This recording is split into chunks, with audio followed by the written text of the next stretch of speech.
Once Natalie understood the gist of Tony's basic situation, she felt more positive about him. She asked him about his normal working schedule. "I haven't had any kind of work schedule. Ellington hasn't accepted any jobs for me these past few years." His anger and frustration boiled over. Natalie was surprised for a moment, but she too felt angry. "What about your normal living expenses? What have you done for money?" "I've been out doing part-time jobs all this time." "Surely that can't be right. Doesn't the company give artists a base salary? That's what's written in the contract." Tony's face darkened, and she immediately understood the situation. "This is too much. Let me investigate this." She quickly took out her phone and called Mark Ellington. "Listen, Ellington, you'd better pay Tony all the salary you've held back from him, or I'll go directly to the higher-ups to report that you've been stealing an artist's salary." "Who do you think you are? How dare you interfere in my business?" "All right. I hope you won't regret this." She hung up, then called Gary Willis, the head of the department. 10 minutes later, Ellington called her back. "Just remember this, lady. If you dare to offend me, you'll suffer for it." "Do as you please." After hanging up, she waved at Tony and said, "Your base salary for the past year has been sorted out. I'll send it to you in a few days." Tony was amazed. With his little sister being seriously ill, he needed plenty of money for her medical fees. "Thank you. Thank you so much." "You don't need to thank me. I'm your agent now, so it's my job to fight for your rights and interests. From here on in, all of your daily necessities, including food, housing, clothes, social media accounts, friends, and dealing with the outside world, will be arranged by me. As for problems or needs that crop up unexpectedly, you can tell me about them, and I'll help you deal with them." She looked hard at him before adding, "Do you have any issues with this arrangement? If not, we'll have a good basis for cooperation."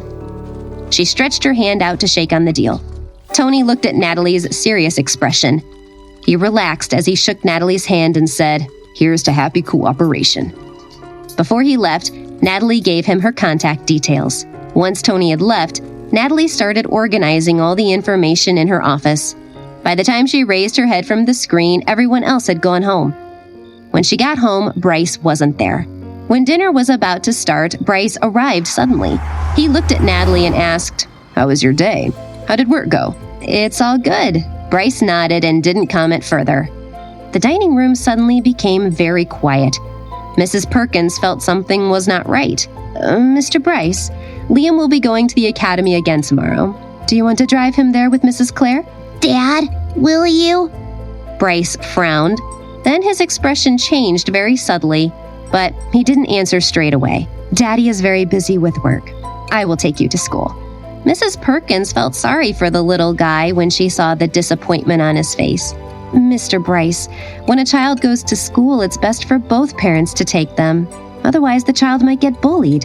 "Okay then, I'll take you to school tomorrow." "You're the best. Thank you." Bryce froze when he was kissed. "Come on, finish eating your food." Liam nodded obediently and went back to his seat to finish his meal. The next morning, Liam was dressed in his smart uniform. After breakfast, she and Bryce took Liam directly to the school. Bryce drove an ordinary car to Liam's school so that he didn't attract too much attention. "Liam, you be a good boy, okay? You have to listen in class. If you get hungry, there's food in your backpack, and no fighting with the other children, okay?"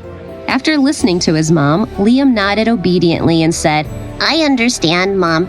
I will listen obediently. I'm not sure that everyone's as smart as me." After dropping Liam off at school, Natalie went directly to the office.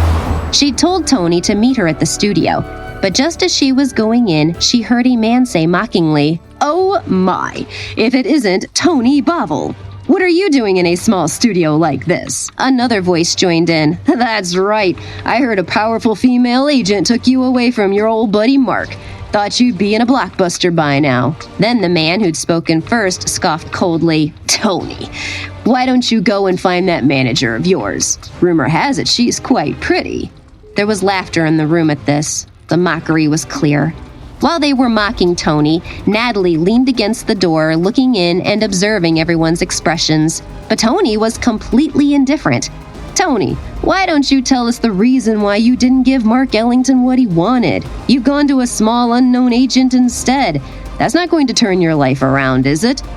When these people saw that Tony didn't retaliate, they carried on mocking him. Tony clenched his fists. His eyes were filled with pain. Natalie couldn't listen to any more of this. She stormed into the studio and walked straight up to the person who was insulting Tony. She had heard about this person before. His name was Curtis Westing, and he was a rising actor in the company. You're Curtis Westing, right? Yeah, that's right. Who's asking? Natalie ignored Curtis's question. I heard that you're famous, but personally, I don't think you're that big a deal. How did you become famous? Perhaps you talked your way to the top, or just knew the right people? Curtis grew flustered. Ignoring Curtis's angry gaze, Natalie continued, Be careful what you say to my artist in the future.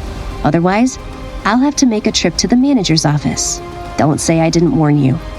Curtis turned pale after hearing Natalie and didn't dare say any more.